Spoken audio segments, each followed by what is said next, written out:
Assalamualaikum warahmatullahi wabarakatuh. Perkenalkan, nama saya Nadira Zalfa dari kelas 11 CS1, ingin mempresentasikan tentang stratifikasi sosial. Stratifikasi sosial merupakan klasifikasi terhadap perbedaan atau penggolongan pada masyarakat yang menyebabkan adanya kelas-kelas sosial, seperti kelas sosial atas, kelas sosial menengah, dan kelas sosial bawah. Dasar-dasar stratifikasi sosial. Dasar-dasar stratifikasi sosial ada 5. Yang pertama adalah kekayaan, 2 kekuasaan, 3 kehormatan, 4 ilmu pengetahuan, dan 5 adalah keturunan. Saya akan membahas yang pertama. Yang pertama ada kekayaan. Menurut Max Weber, kekayaan dapat menentukan seseorang dalam lapisan sosial masyarakat. Biasanya kekayaan ini bisa dilihat dari tipe rumah, jenis kendaraan, pakaian yang dikenakan, dan lain sebagainya. Yang kedua ada kekuasaan.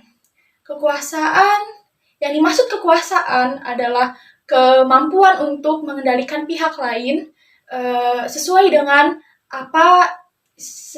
pemegang kekuasaan. Biasanya hal ini didapat dari kepemilikan atau keturunan.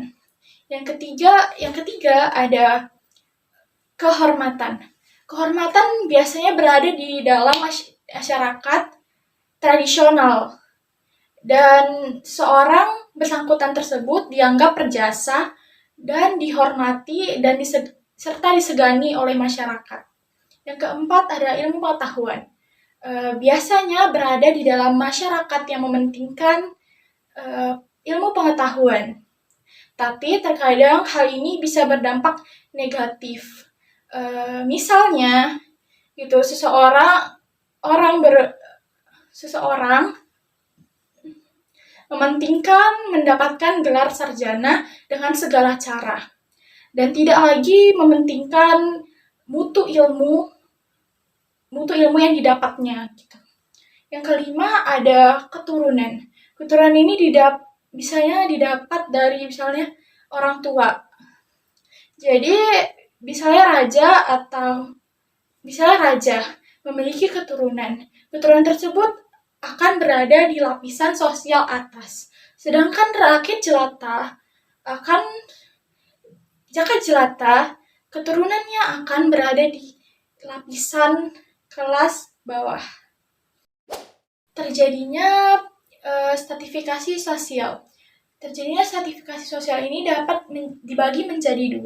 Yang pertama adalah stratifikasi yang terjadi dengan sendirinya, yang secara alami terjadi atau terbentuk sejalan dengan perkembangan masyarakat yang bersangkutan, dan juga terbentuk di luar dari kontrol masyarakat yang bersangkutan tersebut.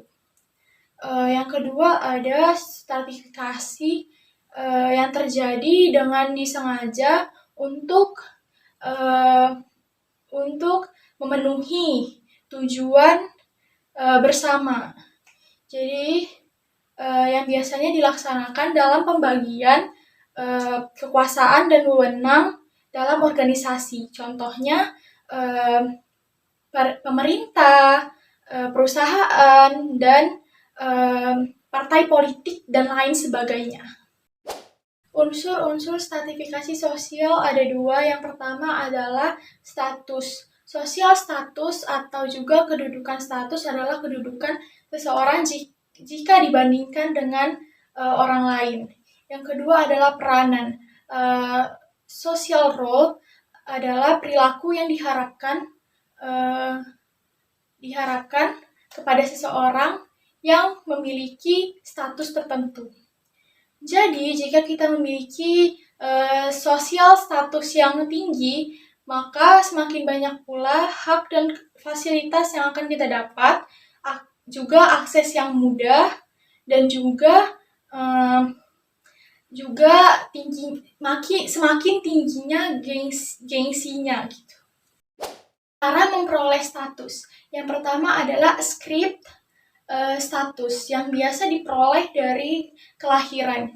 Yang kedua ada achieved status yang diperoleh dari usaha dan kerja keras. Yang ketiga ada assigned status yang biasa diperoleh dari prestasi yang dihasilkan. Yang terakhir adalah sifat stratifikasi sosial. Sifat stratifikasi sosial dibagi menjadi 3. Yang pertama adalah stratifikasi sosial terbuka. Stratifikasi sosial terbuka memberikan kesempatan kepada anggota masyarakat untuk berpindah lapisan sosial, baik naik maupun turun. Yang kedua adalah stratifikasi sosial tertutup. Sertifikasi sosial tertutup tidak memberikan kesempatan anggota masyarakat untuk leluasa berpindah lapisan sosial. Yang ketiga ada stratifikasi sosial campuran. Stratifikasi sosial campuran membatasi perpindahan lapisan di bidang tertentu, tetapi membiarkan perpindahan di bidang lain. Sekian presentasi yang dapat saya sampaikan. Untuk kurang atau lebihnya saya mohon maaf. Terima kasih.